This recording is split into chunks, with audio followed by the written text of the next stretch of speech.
वज़ीर आला सुहेल आफरीदी का बड़ा इंकिशाफ।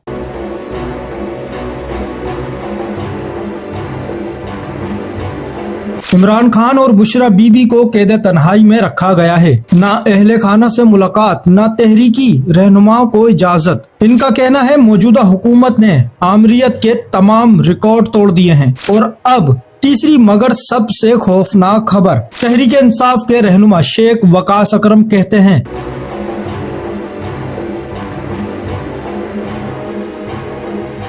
हमारे दर्जनों कारकुन गिरफ्तार हो चुके हैं। अडियाला जेल के बाहर गाड़ियां उठाकर ले जाई जा रही हैं और तोड़ दी जा रही हैं। गुज़िश्ता रात भी दर्जनों गाड़ियां गायब। क्या ये कानून है? सवाल बहुत हैं, जवाब कम और खामोशी खतरनाक। आप क्या समझते हैं ये सब कहां जा रहा है? अपनी राय कमेंट्स में जरूर दें और वीडियो को शेयर करें। चैनल को सब्सक्राइब करें, फॉलो करें, वीडियो को लाइक और शेयर करें। शुक्रिया।